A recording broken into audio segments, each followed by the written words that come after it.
Hello friends. Today I'm joined by Brent Wissick. He's a professor of music at UNC Chapel Hill. He teaches cello, gamba, and directs the early music ensemble.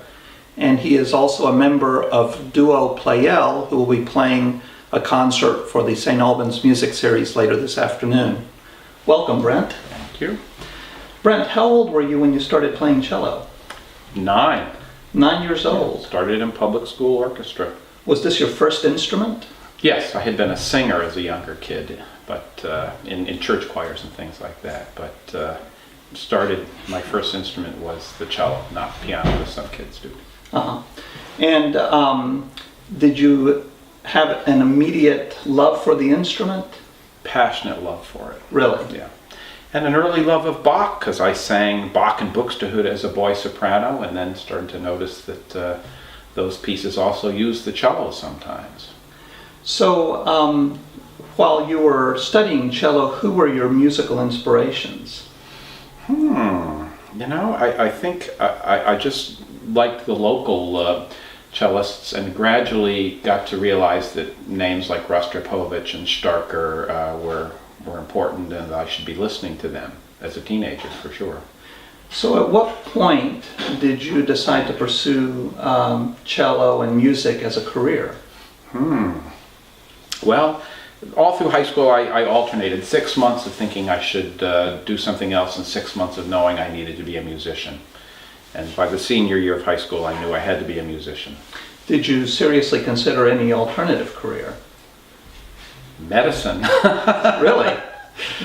But then I realized even though I could be a doctor who played string quartets, I might need to be a cellist for my calling. That's great. So, what aspects of your career in music do you enjoy the most? Oh, that's a great question, but I have to say the one I'm doing at the time. Yes. When I'm playing early music, that's what I love the most. When I'm teaching something, I love being a teacher. When I'm playing romantic music, I love that most of all. When I'm playing contemporary music, I'm passionate about that. I try to focus enough to do a good job with what I'm doing at the time, but that's what I'm committed to, is what I'm doing that particular time.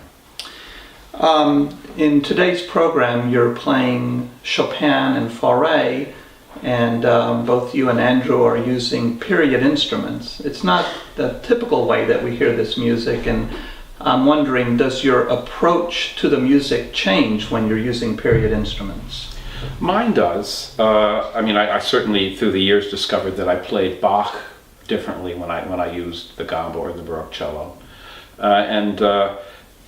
For me, playing 19th century music on period instruments is a way of opening up new possibilities for music that I've known in some cases for 30 or 40 years, but just fresh new ways of thinking about it, and not necessarily looking for the correct answer, because I don't necessarily think there is a correct answer. I think there are some answers or some ways of doing things that might be better than others. But for me, the period instrument thing does change things a lot, and it freshens it for me. So,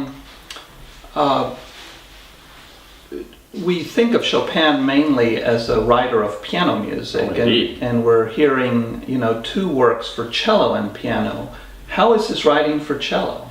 It's actually, I won't say it's easy, but it's extremely effective, and he was very influenced by cellists that he knew. As a young man, the piece we're going to open the program with today, the Polonaise, was written for an amateur cellist who was a patron of his when Chopin was 19 years old. This Prince Władysław asked him to write a piece for cello and piano, and so the part was originally written to be quite modest in its demands, and reasonably well written. But a few months later, when Chopin took that piece to play in Vienna, he met a Viennese virtuoso cellist, Joseph Merck, who had been associated with Beethoven. And Merck said, "Oh, why don't you add an introduction to this Polonaise that will feature my playing?" So again, it was written specifically for a player, and no doubt those players advised him.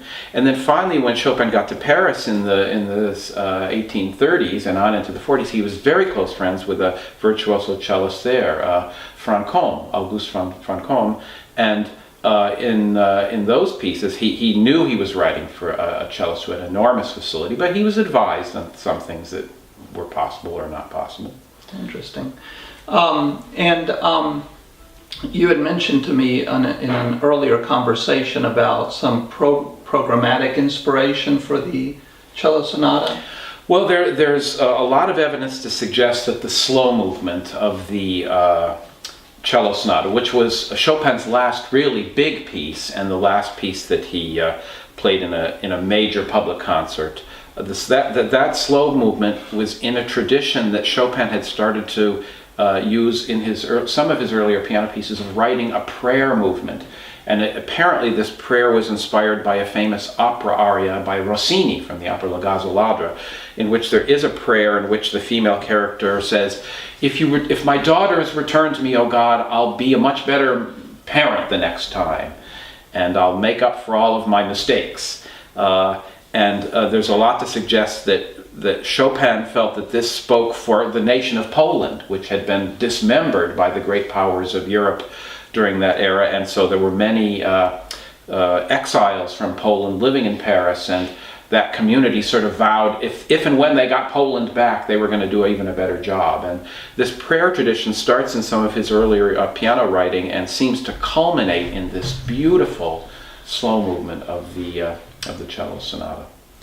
Well, I certainly look forward to hearing that slow movement, and I look forward to your concert this afternoon. And thank you so much for taking the time to visit with us today. Pleasure. Thanks. I am now joined by Andrew Willis, who is the other member of Duo Pleyel. He is a professor of music at UNC Greensboro, where he teaches piano, forte piano, and harpsichord. Welcome, Andrew. Great to be here. So, Andrew, how old were you when you started playing music? Well, I started at 6. And did you start playing the piano? But with the piano, yes. And whose idea was it for you to start playing music? Well, this actually came from outside the family. My first grade teacher must have detected an interest and an aptitude for music in me, so she suggested that I start piano lessons, and once I found that, it was just something that I never quit. And during your formative years, did you consider an alternative career to music? Well, as far as specific careers, probably not. I just continued to do music as much as I could because of my great enjoyment of that. And apparently, by the time I was in high school and began to be time to think about such questions, it was evident that I did have some potential that could lead to a career in music, and my teacher suggested that I seriously pursue that. So at what point did you become interested in playing on period instruments like the forte piano? Well, period instruments, as far as keyboard is concerned, come in various shapes and sizes. I was well along into my career before I ever encountered early pianos, but I had some prior experience playing harpsichord, and so I knew a little bit about the alternatives to the modern instrument. And it turned out that living in Philadelphia, I was very aware of the events surrounding the bicentennial in 1976. And one of the spin-offs of that was that a historic house in Philadelphia acquired a period piano, an 1808 English grand piano, which was a very good match for the period of that structure. And they started having concerts on it. And a person whom I knew was entrusted with sort of refurbishing the instrument, and he invited me to play on it at his house before sending it back to be used in their concerts. So that was really my first encounter with an old piano, to try to see what you could do with it to make it come to life as a performing instrument. So what were your initial impressions playing a forte piano? Did you... Well, I thought it was interesting that it's much lighter in touch. It's all of them. There are various types, but they all share that. It's much smaller in tone, but you have a liveliness of sound, and of course the nature of a piano is to contrast strong and weak tones, and it certainly was very adept at doing that. So I liked it a lot. And this was also the time when, in the broader musical world, people were beginning to take an interest in early pianos, much more so than they had prior. And partly due to the work of Malcolm Bilson, who was the first person to record all of Mozart's piano concertos on period instruments. That was a groundbreaking recording series. And he also was indefatigable in performing recitals and lectures and encouraging people to really have a serious look at the musical potential of instruments from the 18th century.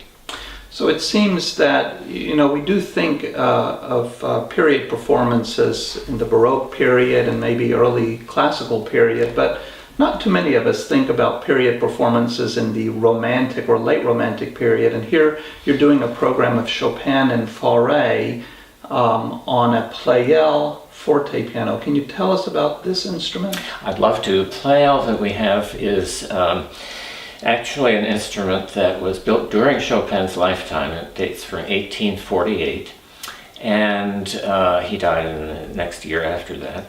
I have to tell you, one of the things that I always find amusing is that Glenn Gould, the great Canadian pianist who was such a genius in every way, but very opinionated person, and he once gave an interview in which he sort of smirkingly said, well, as far as I know, there's no black to the Pleyel movement for Chopin, but now there is.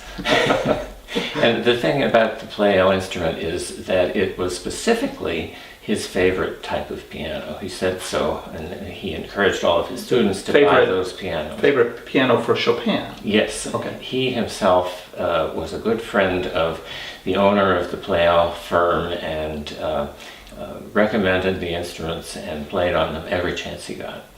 And he especially said that when he was feeling in good form, he had to have a Pleyel because he could find his own sound on that piano. So we're probably going to be listening to Chopin as Chopin imagined his music should be played. I wouldn't have the presumption to claim that I can, duplicate Chopin's intentions or wishes, but we certainly have an instrument that behaves and sounds in a way that Chopin found very pleasing and inspiring. Well, thank you so much for taking the time to visit with me, and I certainly look forward to your performance this afternoon. Thank you. It's been a pleasure.